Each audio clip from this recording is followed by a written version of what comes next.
Avez-vous déjà entendu parler du psoas? Ce muscle un petit peu mystérieux qui serait peut-être la cause de votre mal de dos. Aujourd'hui, on va voir ensemble quels exercices spécifiques vous allez pouvoir effectuer pour soulager votre dos en passant par des étirements du psoas, par des exercices progressifs. Mais avant tout, je vous propose qu'on aille voir un petit peu, est-ce que ces exercices vont réellement être utiles pour vous? Comment fonctionne le psoas finalement? C'est quoi ce muscle un petit peu mystérieux et que vous sachiez tout simplement exactement quoi faire suite à cette vidéo. Si vous ne me connaissez pas encore, je vous souhaite la bienvenue. Je m'appelle Aubin, je suis kinésithérapeute et je fais cette vidéo pour lombafit.com, site de référence pour le mal de dos. Je vous inviterai à aller voir en description de cette vidéo. On vous a préparé de nombreuses ressources pour aller plus loin, pour que vous puissiez avancer si aujourd'hui vous avez des douleurs. Et également, je vous invite dès maintenant à vous abonner à la chaîne YouTube pour ne pas manquer les prochaines vidéo. Allez, je vous propose qu'on rentre maintenant directement dans le vif du sujet avec le thème du jour. Quoi qu'il en soit, il semblerait que ce fameux muscle psoas soit la cause de tous les maux selon certains praticiens.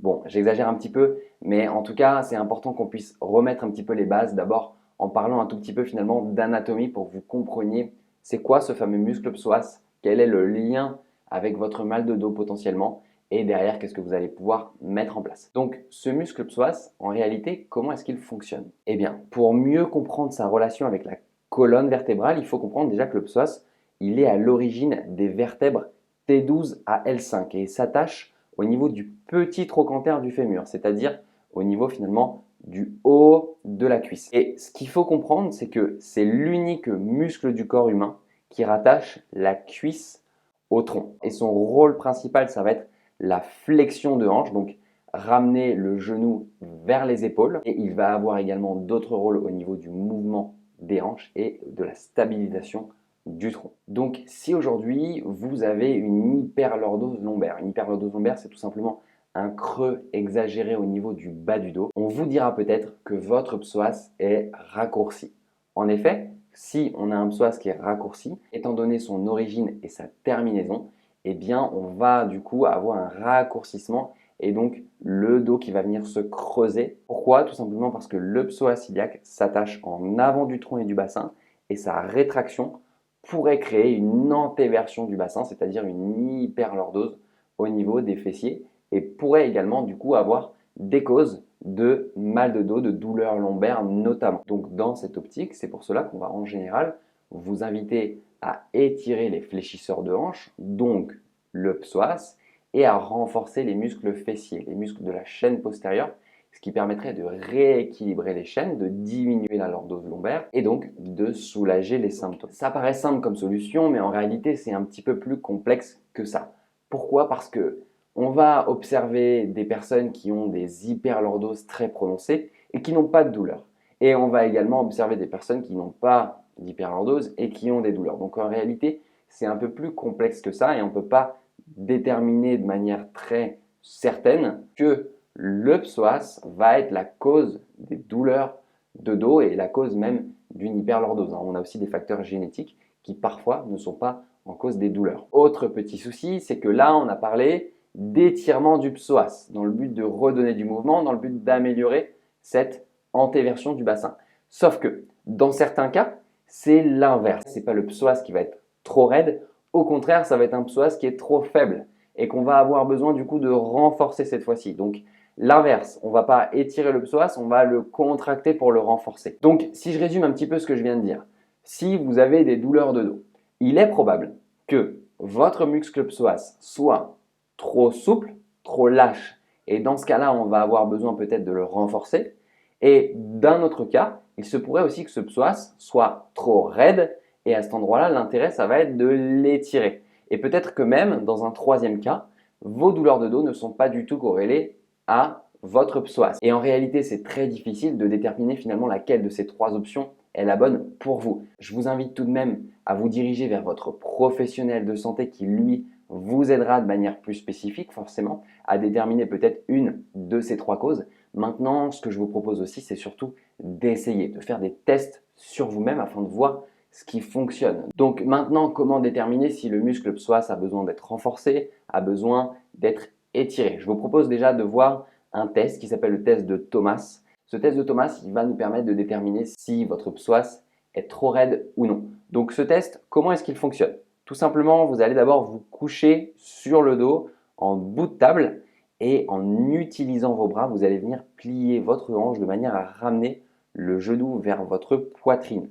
Et ce que vous allez faire, c'est que vous allez observer votre membre inférieur du côté gauche. Votre jambe devrait être à plat sur le lit. Si jamais la jambe est surélevée, ceci peut être interprété comme une rétraction des fléchisseurs de hanche, donc incluant le psoas, et potentiellement du coup nous permettre de définir que oui, le psoas pourrait être trop raide et donc les étirements que je vais vous proposer par la suite seraient efficaces dans votre cas. Et par la suite, ce que vous pouvez faire, c'est de répéter la même chose côté droit afin de regarder si le côté gauche a la même réponse que le côté droit et voir si tout simplement il y a des déséquilibres ou non. Donc maintenant, dans quelle situation spécifiquement il serait intéressant d'étirer le psoas? Première chose, si votre test de Thomas est positif, donc si vous avez un psoas qui est trop raide, ça va être intéressant à ce moment-là d'aller utiliser des étirements qui vont pouvoir participer à relâcher ce muscle.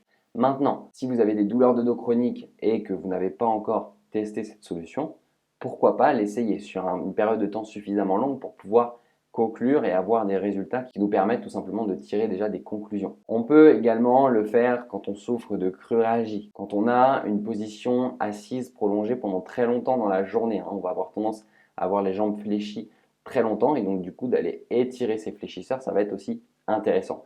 À noter que les exercices que je vais vous proposer juste après participent à étirer le psoas, mais pas uniquement. D'accord? On va étirer aussi toute la chaîne antérieure au niveau de la ceinture pelvienne. Donc maintenant, quels sont les moments où étirer son psoas n'est peut-être pas le plus optimal, notamment si vous êtes en phase aiguë, si vous souffrez très fortement, si vous avez de fortes douleurs, n'étirez pas tout de suite votre psoas.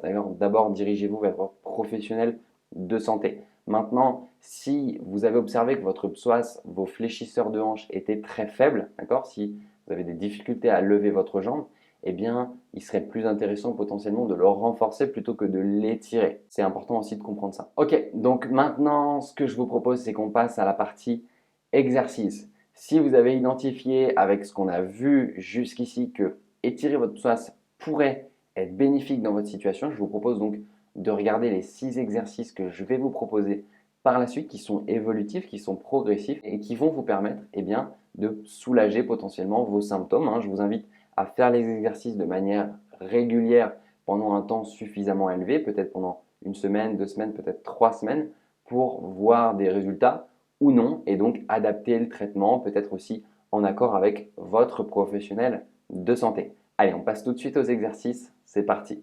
Alors, le premier exercice que je vous propose, très connu, c'est l'exercice du chevalier. Donc, on va venir mettre la jambe loin devant et la jambe arrière loin derrière et on va venir tout simplement laisser le bassin partir vers l'avant pour sentir l'étirement, là, dans ce cas-là, de mon côté gauche. Et vous allez répéter de chaque côté. Je vous montre quand même une version un petit peu plus difficile où vous pouvez attraper votre jambe arrière pour venir augmenter l'étirement du grand fémoral et l'étirement du coup du psoas par la même occasion. Donc cet exercice-là, il est vraiment pas facile. Je vous conseille vraiment la première version, la version chevalier simple, et de trouver l'amplitude qui n'augmente pas vos symptômes. Attention, très important. Le deuxième exercice, la deuxième version, je vous propose, c'est le chevalier, mais cette fois-ci en fente, sans poser le genou. Même chose que pour l'exercice précédent, c'est à vous de trouver l'amplitude qui n'augmente pas vos douleurs et de le faire de manière à ce que vous ressentiez l'étirement au niveau de l'aine sur la jambe arrière. Donc là, dans la situation que je suis en train de vous montrer, ce serait sur ma jambe gauche. Ça doit tirer au niveau de votre aine, sans augmenter vos symptômes, bien sûr.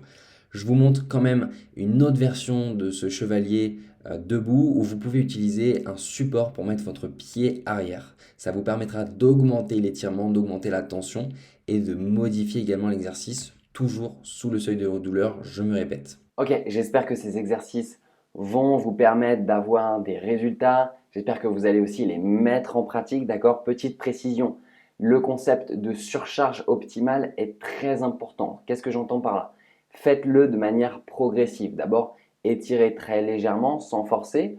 Voyez ce qui se passe au niveau de vos symptômes. Est-ce que vous observez une augmentation des symptômes, une diminution des symptômes ou ça ne change pas forcément? À ce moment-là, vous pouvez augmenter un petit peu l'intensité de l'étirement et le faire de manière progressive. Et si jamais il y a une augmentation des douleurs, pensez à réduire l'amplitude de votre mouvement. C'est important pour avoir une progression qui soit efficace et diminuer vos douleurs sur le long terme.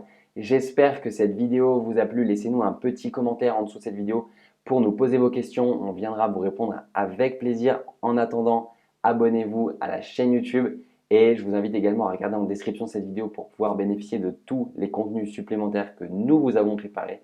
Et en attendant, eh bien moi je vous souhaite une magnifique journée et je vous dis à très bientôt pour une prochaine vidéo. Au revoir.